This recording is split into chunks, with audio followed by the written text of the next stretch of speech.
Everyone, this is Advocate Farheen Ansari and welcome back to the channel. Continuing the series of Indian Partnership Act, today we shall understand the concept of holding out partner under this act. Well, this is an important short note kind of question, generally asked in exam for 4 marks. This question can be asked as holding out partner or explain partner by estoppel. दोनों ही case में answer आपको यही लिखना है. So now let's understand this by way of an example. I am Rohan, a partner in a partnership firm. हमारे firm का business है computers and computers के पार्ट्स बेचना. We run a showroom to sell this. You are Raj, a software engineer and a very good friend of mine. अब राज अक्सर मेरे showroom में आता है. हम काफी बातें करते हैं. इनफैक्ट राज को मेरे शोरूम की हर चीज के बारे में पता है. कौन सी चीज का क्या प्राइस है, कितना डिस्काउंट देना चाहिए, एक्सेट्रा. एक दिन एक कस्टमर शोरूम पे विजिट करता है to buy something and I was busy. I hinted Raj to take care of the customer. अब राज ने कस्टमर को प्रोडक्ट भी दिखाया, डिस्काउंट भी बताया एंड एक फाइनल प्राइस पे प्रोडक्ट बेच भी दिया. The customer also paid the entire money to Raj, assuming that he is a partner. अब बच्चों सवाल ये है कि क्या राज एक पार्टनर है? Well the answer is no. But मेरे एक्ट एंड कॉन्डक्ट ने ऐसा रिप्रेजेंट किया कस्टमर को कि Raj is a partner of the firm. Here Raj is considered as partner by holding out. So बच्चों the term holding out means to represent. Partner by holding out real partners नहीं होते हैं, but उन्हें represent इस तरह किया जाता है कि किसी थर्ड पार्टी को देख के ऐसा लगे कि ये पार्टनर है.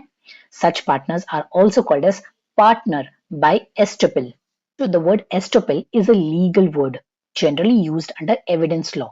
The term estoppel means to stop. मतलब अगर आपने कोई फैक्ट कोर्ट में स्टेट किया है, then the law of estoppel applicable हो जाता है. Meaning now you will be stopped from denying what you earlier stated.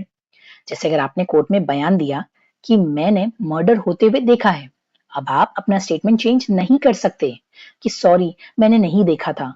You will be stopped from denying what you earlier stated. उसी तरह partner by estoppel में जब आपने एक person को एज अ पार्टनर रिप्रेजेंट किया है to a third party and if the third party brings an action against the firm for that act and conduct of that person who was represented as a partner, अब आप यहाँ deny नहीं कर सकते ये बोल के कि सॉरी वो पर्सन तो मेरा पार्टनर है ही नहीं. Here you will be stopped from denying and the firm will be liable for the acts and conducts of the partner by estoppel. Further, जैसे मैंने पहले एक्सप्लेन किया कि ये रियल पार्टनर्स नहीं होते हैं, इसीलिए ना ही ये फर्म में कैपिटल लाते हैं और ना ही बिजनेस की एक्टिविटीज में पार्टिसिपेट करते हैं. अब पार्टनर्स बाय होल्डिंग आउट का इफेक्ट फर्म के पार्टनर्स एंड फर्म पे क्या होता है, let's understand by way of a quick pointer.